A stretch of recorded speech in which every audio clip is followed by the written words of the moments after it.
हल्द्वानी स्थित गोलापार में प्रस्तावित उच्च न्यायालय का प्रस्ताव अस्वीकृत हो जाने के बाद अब रामनगर में हाईकोर्ट की संभावनाएं अधिक बढ़ गई हैं। स्थानीय अधिवक्ताओं के अलावा आम जनमानस की मंशा है कि उत्तराखंड का हाईकोर्ट के लिए रामनगर से बेहतर कोई उपयुक्त स्थान अन्य नहीं हो सकता। गोलापार में भूमि हस्तांतरण में पर्यावरण मंत्रालय के द्वारा दिलचस्पी न दिखाने के बाद अब हाईकोर्ट के लिए बहुमंजिले निर्माण का सुझाव दिए जाने के बाद कुमाऊं और गढ़वाल का प्रवेश द्वार रामनगर का दावा भी नैनीताल उच्च न्यायालय के लिए विकल्प के रूप में आ सकता है।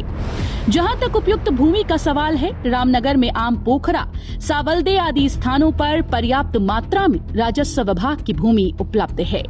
रामनगर के हल्द्वा क्षेत्र में बेलवाल स्पिनिंग मिल की भूमि भी एक अच्छा स्थान हो सकती है। इसका स्वामित्व सिडकुल के पास है। रामनगर में हाईकोर्ट स्थापित करने के लिए अधिवक्ता व स्थानीय नागरिक अपने अपने तरह से तर्क देते हैं। आपको बता दें कि सीलिंग की 20 एकड़ से ज्यादा भूमि भी उपलब्ध है। वहीं अधिवक्ता व राज्य आंदोलनकारी प्रभात ध्यानी कहते हैं कि रामनगर में हाईकोर्ट बने, इसकी मांग भी रामनगर की अधिवक्ता समेत नागरिक संगठन कर रहे हैं। वे कहते हैं, जिसको लगभग कई क्षेत्रों के बार एसोसिएशन का समर्थन भी मिल रहा है, कि रामनगर में सरकारी भूमि का प्रयोग इसके लिए हो सकता है। साथ ही हाई कोर्ट आने से रामनगर का विकास भी होगा, क्योंकि राज्य की सबसे बड़ी न्यायपालिका होने के कारण रामनगर पर सरकार और प्रशासन भी प्रमुखता से अपनी जिम्मेदारी निभाएंगे। अधिवक्ता हिमांशु अग्रवाल का कहना है कि रामनगर में हाईकोर्ट की स्थापना होने से यहां कानून व्यवस्था के साथ साथ रोजगार को भी बढ़ावा मिलेगा, क्योंकि उच्च न्यायालय स्थापित होने पर वादकारी और अधिवक्ताओं के रहने और रोजमर्रा के यापन के लिए भी व्यवस्था करनी पड़ेगी, जो रोजगार के लिए एक बेहतर विकल्प होगा।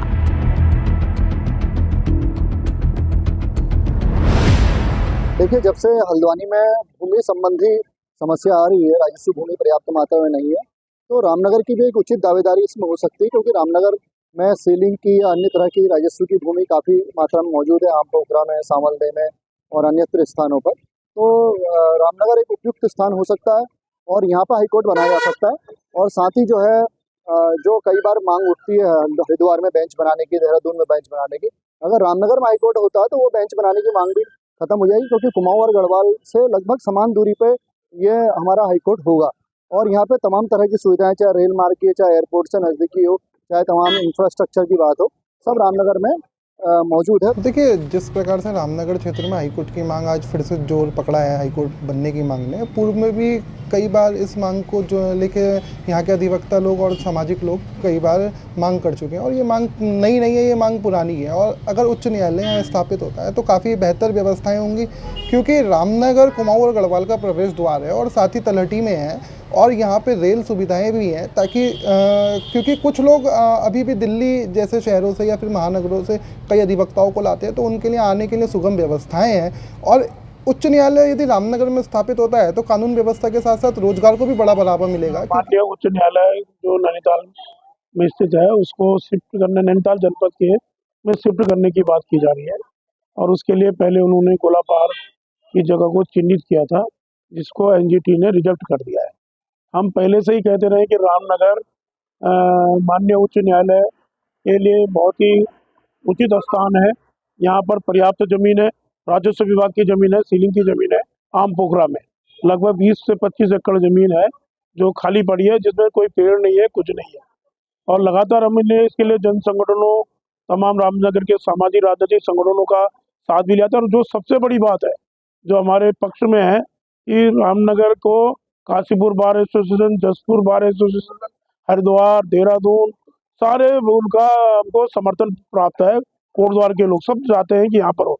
और रामनगर गढ़वाल कुमाऊं का प्रवेश द्वार है, नैनीताल जनपद का एक हिस्सा है, प्रमुख स्थान है। और सबसे बड़ी बात है कि गढ़वाल लोकसभा का क्षेत्र का भी एक प्रमुख स्थान है।